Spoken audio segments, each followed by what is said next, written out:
Alright, it's one of those days where I do something completely unrelated to Doctor Who because I have to get it off my chest.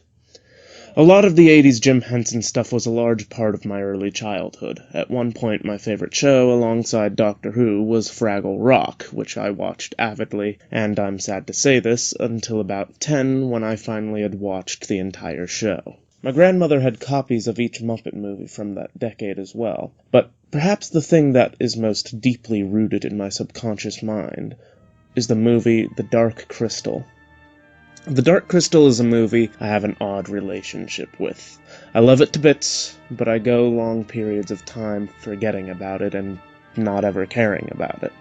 The first time I watched it, I was 5 and utterly captivated by the world it introduced. The next time I saw it, I was 15 and still utterly captivated, not just by the story, but by the effort everyone went through to make it possible. Then I watched it just a few days ago and was still just as amazed at the puppetry and work that must have gone into the making of the movie. My purpose in this latest rewatch, however, was not to go back and visit an early childhood memory, but to prepare for the new Netflix prequel series, which I have now also watched, and oh my god, it's fucking awesome.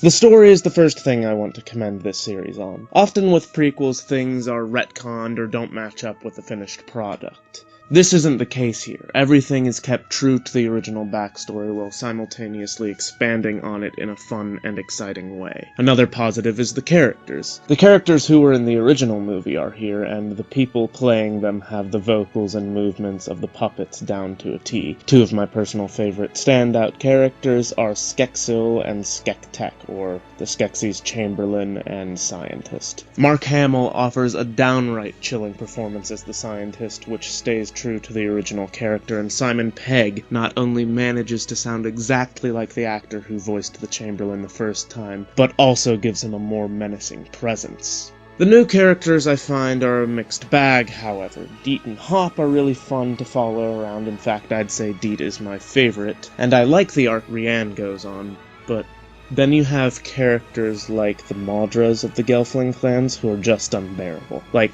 there isn't a single Maudra or princess, save for Tavra, who is sidelined that I like. They're all terrible. They're entitled, arrogant, and constantly bitching at each other, and these are characters you're supposed to get attached to and relate to. The only Maudra I can safely say is doing their job right in terms of where they fall into the story is Celadon, because for most of it she's a villain, and a testament to a really strong villain is when the audience despises them along with the other characters of the show. Think like Negan from The Walking Dead or Joffrey from Game of Thrones. Really nasty pieces of work who are great villains because you hate them. Other than that, though, I couldn't give two shits about the Maudras. Another thing to discuss is the music. The music in this show is great. The balance of which tracks get used isn't as much.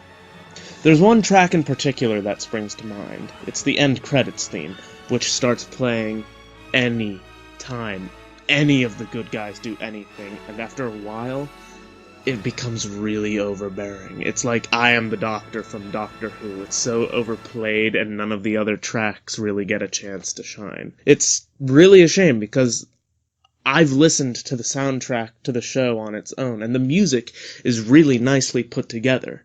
It's just a shame you can't hear any of it over the sound of the damn end credits theme. I also wanted to dedicate a small portion of this review to the Skeksis alone, to how the Skeksis themselves are portrayed in the show. In the original, the Skeksis were disgusting, sneering villains. However, due to the technological limitations at the time, they suffered from what I call immobile villain syndrome, which is basically when you have this really good idea for a villain, but can't execute it properly due to budget and technological implications. Classic Doctor Who suffered from that a lot, prime example being Sutekh. However, this time around the Skeksis have the freedom of movement wherever in the set they wish to be. They shamble faster than they did in the movie, and it really pays off well. Their habits are very close to those we see in the movie, too. These guys are brutal with each other and their enemies. The show also does a good job of portraying their disgusting side, though at times it does get a bit excessive. Like that one Skeksis who only exists to dribble snot everywhere, or the Skeksis that visibly urinates on the wall. They're gruesome and vile, and All this really does play a part in restoring that original creep factor that the Skeksis had. So, overall, what did I think of the Dark Crystal Age of Resistance? Summed up, I think it does more than pay tribute to the original movie. I'd say it even surpasses its greatness at points. While I do have a few problems with it, it didn't really detract from the experience, and overall, for a first season of a new show, this was a pretty strong one, which is a great feat to achieve in itself. Age of Resistance is so good it may spell a new beginning in the world of Jim Henson's creations, and I think I'd be down for that.